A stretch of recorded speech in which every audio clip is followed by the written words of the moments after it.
jadi kenalin sebelumnya aku Adit. Di sini aku bakal ngebawain salah satu sesi di mana aku harapannya dengan adanya sesi ini tuh bisa benar-benar beneficial buat kalian. Apalagi kalian sekarang udah masuk ke tahun kedua ya di organisasi kalian. Berarti istilahnya sekarang kalian itu udah satu jenjang di atas. Nah, mungkin yang pernah kalian rasain juga sebelumnya ketika kalian itu tuh jadi staff, mungkin ada suatu hal yang kalian sukai dari tim leader kalian. Ada juga sebenarnya suatu hal yang kalian kurang sukai sebenarnya, kayak kok tim leader aku kayak gini ya.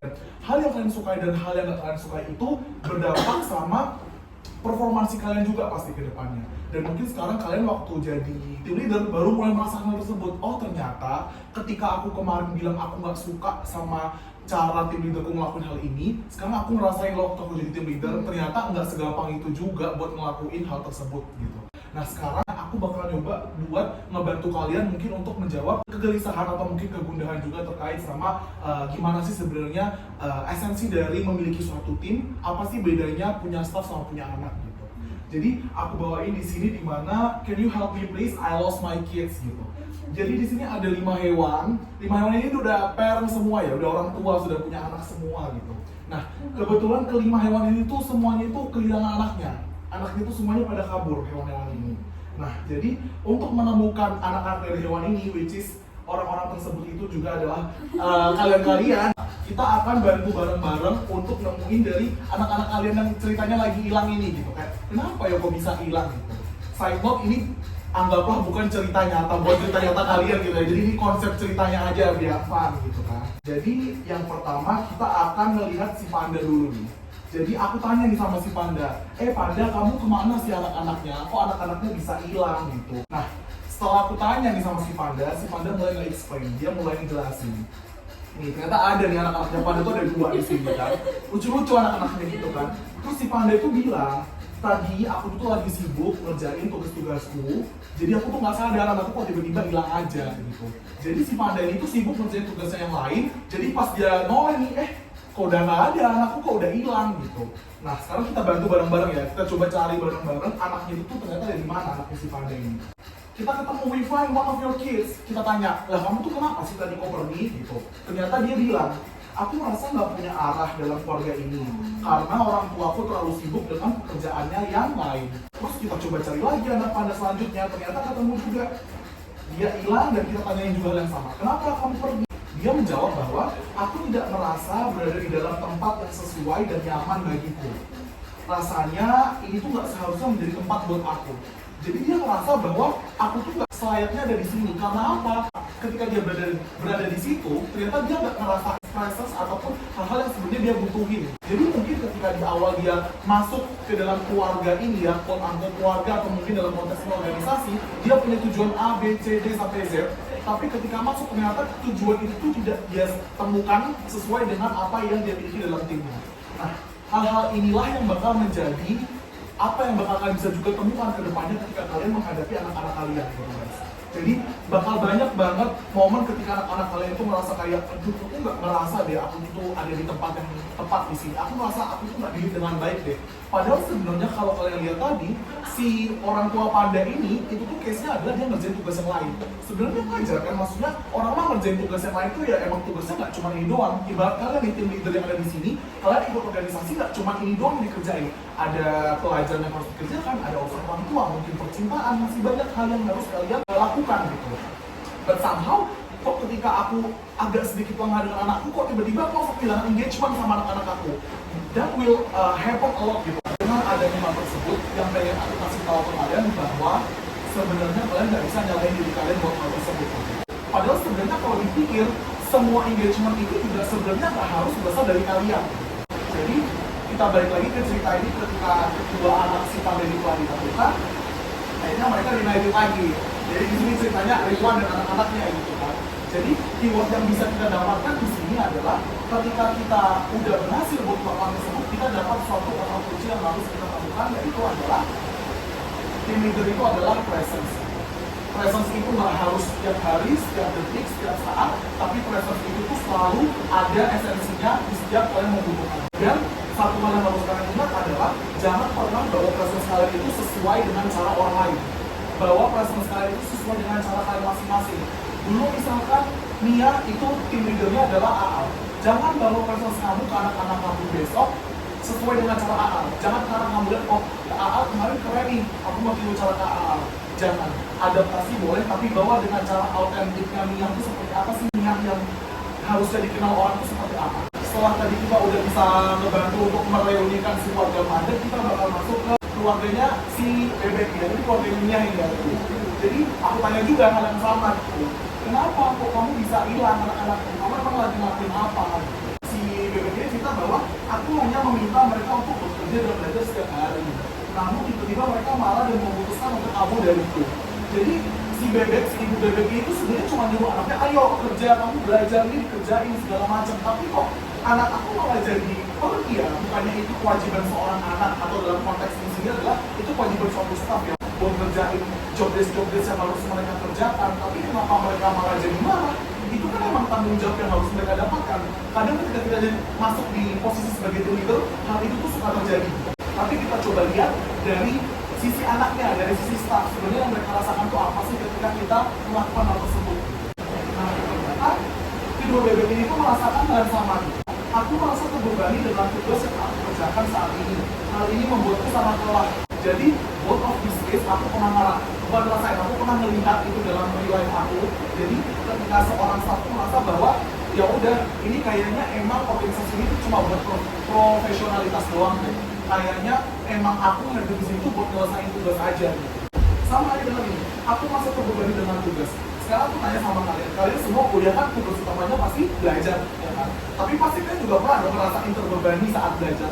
Walaupun at the end kalian bakal belajar juga akhirnya, pasti bakal kerjain juga tugasnya. Sebenarnya sama halnya dengan apa yang dirasakan oleh staff-staff kalian yang konteksnya juga adalah anak-anak sebagai ini. Jadi ketika kalian merasa bahwa ya itu kan emang tanggung jawab mereka sebagai seorang staff. Tapi hal yang harus kalian tahu adalah ketika mereka dapat organisasi, mereka itu jadi staff, kemampuan dan pengetahuan mereka dari mereka yang staff dengan kalian yang sekarang itu udah jadi team leader, jadi manager itu beda. Yang udah jadi team leader, udah jadi manager pasti kemampuannya udah makin besar, work capability-nya juga makin besar. Mungkin yang dulunya kalian jadi staff itu cuma bisa ngerjain A sampai C, sekarang kan udah bisa ngerjain A sampai J dalam waktu yang sama. Jadi kalian nggak bisa expect mereka untuk bisa mengerjakan satu hal yang bareng banyak sekaligus. Makanya kalian di sini sebagai leader punya anak itu sudah disesuaikan, staff kalian itu sudah disesuaikan juga jumlahnya dengan robot kalian, dengan deskripsi pekerjaan kalian. Jadi hal yang harus kalian lakukan di sini ketika anak kalian merasa capek sama apa yang dikerjakan adalah kalian harus ingat buat take a deep breath, istirahat. Kalau anak kalian udah sampai ngeluh capek, aku yakin pasti mereka tuh bukan capek, karena di konteksnya organisasi ya. Kalau misalnya kita konteks ke temen kan ngeluh capek itu gampang ya, ini sampai ini capek. Tapi aku yakin kalau dalam suatu organisasi seseorang udah sampai bisa ngomong capek, itu pasti sebenarnya adalah capek yang udah ditumpuk-tumpuk sebelumnya. Jadi ketika tadi kita udah tanya, kita udah konsultasi sama si BPBD ini gitu kan, ternyata kamu kenapa akhirnya ketemu nih niat sama anak-anaknya gitu kan. Kita ternyata udah bisa lagi dapat satu kunci kata bahwa ketika kita menjadi leader, hal yang kita butuhkan itu adalah caring. Kita harus peduli sama anak-anak kita. Kita harus mau tahu sebenarnya anak kita itu kondisinya apa. Sekarang kita mau nyoba dalam mungkin keluarganya Muha, ya, keluarga koala gitu. Kita tanyain, kalau kamu koala bagaimana? Kok kamu bisa kehilangan anak-anak kamu? Ternyata setelah ditemukan jawabannya adalah Muha tuh nggak tahu, jujur aku pun nggak tahu apa yang terjadi. Cuman aku emang jarang sih ngomong sama anak-anakku. Aku nggak terlalu, aku bukannya yang ngasih tugas banyak-banyak anak-anakku juga. But I simply just don't talk with my kids that much. Gitu. Aku emang nggak terlalu banyak ngomong sama anak-anakku. Kenapa? Ya aku emang orangnya gitu. Ya aku emang orangnya tuh introvert gitu. Jadi kayak mau ngomong sama orang tuh susah. Nah, kita pengen tahu ya sebenarnya dirasain sama anak-anaknya itu apa ketika terjadi hal seperti ini. Ternyata anak yang pertama bilang, aku jadi nggak paham apa yang aku harus lakukan ataupun yang aku harus kerjakan. Aku nggak merasain arahan apapun. Sementara anaknya yang satunya mengatakan bahwa aku nggak merasakan urgensi untuk berada di tempat itu. Kayak aku kalau ada di situ ya kayaknya nggak apa-apa, nggak ada juga kayaknya nggak apa-apa deh. Kayaknya nggak, kehadiranku nggak sepenting itu di situ. Kita menanggapi hal yang tadi ketika kalian merasa bahwa aku emang orangnya nggak terlalu banyak itu ngomong gitu. It's good for you guys. Itu bagus buat kalian buat sadar bahwa aku nggak bakal berubah jadi orang lain untuk membuat suatu timku itu tuh berdinamika. Tapi kalian juga harus sadar bahwa ternyata misalkan aku emang bukan tipe yang sifatnya banyak ngomong appreciating words, tapi aku kalau ngasih hadiah suka. Aku biasanya nge-appreciate anakku dengan kasih hadiah. Jadi jangan jadikan satu kelemahan kalian itu sebagai aduh kayaknya aku bukan tim leader yang bagus deh, karena aku tuh kurang suka ngomong, aku tuh kurang suka kumpul-kumpul. Jangan jadikan hal itu tuh sebagai titik lemah kalian, dan jangan juga ubah diri kalian karena suatu hal yang emang itu tuh basicnya kalian seperti itu, dasarnya kalian seperti itu gitu. Jadi ketika kita udah tahu ternyata gitu ya perasaan si Clara, kita coba ayo kumpul lagi lah, reuni lagi lah, mama menungguin gitu kan di rumah. Ternyata mereka bisa lagi berhasil kumpul gitu kan. Dan di sini kita tahu bahwa jadi seorang tim leader itu kita butuh komunikasi. Komunikasi yang diperlukan adalah kasih tahu, guys, aku emang tipenya bukan kayak gini. But I give my love to you guys by doing this. I hope you guys could feel it. Jadi komunikasi itu penting. Dan yang terakhir kebetulan yang terakhir yang punya anak di sini tinggal Hasna gitu ya, seekor ayam gitu. Kita tanya lagi, kemana Hasna anak-anakmu tuh pergi? Kata Hasna, aku tuh bener-bener nggak paham loh. Aku tuh sangat menyayangi anakku. Aku selalu memastikan diriku ada di sebelah mereka. Tapi mereka ya tetap mengabaikanku. Ini kasus ini beda dari kasus-kasus tadi, tapi sering ditemukan. Kasus dimana ketika kita tuh sebenarnya udah presence kok. Aku bener-bener selalu ngebimbing anakku dan menuntut anakku, tapi kok at the end engagement dari timku masih jelek ya.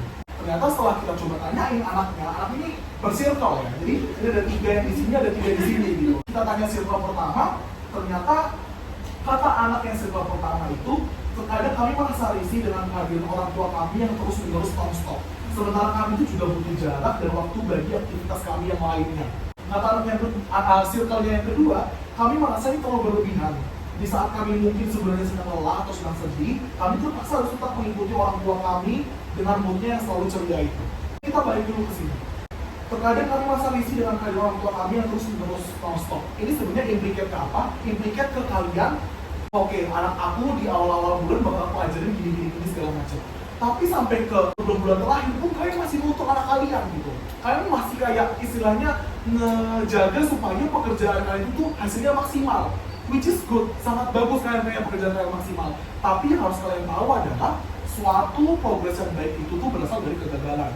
Yang namanya gagal itu pasti wajar. Nah, sama halnya dengan sekarang ini, kalau tadi bagian profesionalnya, ini bagian personalnya. Aku tuh kok setiap hari itu kita kok ketemu terus, kok kayaknya ketemu terus, yang ketemu juga hai terus, padahal sebenarnya aku bisa aja tadi tuh habis berantem sama keluarga aku, kayak sebenarnya aku butuh space, tapi nanti kalau aku nggak ketemu kok FOMO juga, kayak aku pengen tahu gitu. Jadi sebenarnya banyak loh momen ketika maybe kita juga harus stop gitu, nggak semuanya harus kita ikutin, nggak harus kita temuin terus. Kalian yang tahu energi kalian seperti apa, dan gampangnya kalian adalah ketika kalian energinya habis, pasti kalian kayak beda guys, beda meeting ya. Tapi ketika anak kalian energinya habis, apakah mereka bisa langsung dengan gampang ngomong kayak, kak energiku habis, aku nggak mau meeting ya? Nah, itulah kalian sebagai team leader tuh harus punya sense dimana kalian bisa harus tahu, oh aku lihat kayaknya aku lagi nggak ada, kayaknya mungkin meetingnya by online, atau just kirimin aja job-desk yang harus mereka lakukan minggu ini. Nah, ketika ada circle ini kita ajak lagi buat reunian, ketemu sama ibunya gitu kan, akhirnya ketemu lagi nih Hasna dengan ke-6 anaknya gitu kan, dan kita temukan bahwa team leader itu harus tahu boundaries. Nah, di sini aku akan masuk ke hewan terakhir yang tadi kita belum tunjukkan, yaitu adalah si Fox gitu ya. Aku tanya, Rubah kemana perginya anak-anakmu? Kata si Rubah, aku nggak punya anak gitu. Tapi aku punya kesimpulan yang bisa kuberikan untuk teman-temanku yang kini telah menjadi orang tua. Jadi apa nih kata Anas nih ya, kata si Rubah ini apa? Ini Anas sendirian ya. Kesimpulannya adalah menjadi seorang pemimpin dalam suatu tim tidak hanya sekedar tentang bagaimana kamu berinteraksi dengan anggota atau stafmu, tapi bagaimana kamu dapat menyesuaikan dirimu, serta bagaimana cara kamu agar dapat mewujudkan tujuan dari timmu, serta tujuan dari tiap-tiap individu juga. Menjadi seorang pemimpin dalam suatu tim adalah hal yang paling susah yang pernah saya lakukan. Tapi entah mengapa justru hal yang paling susah inilah yang menjadi hal yang paling mengesankan dan membahagiakan dalam hidup saya. Jadi itu yang bisa aku sampaikan guys terkait dengan menjadi team leader. Mungkin emang banyak banget nanti up and down yang bakal kalian dapatkan. Sekarang masih satu kuartal, bakal ketemu lagi nanti ke depannya. Dan ini you are good team leader and good luck team M buat keberhasilan.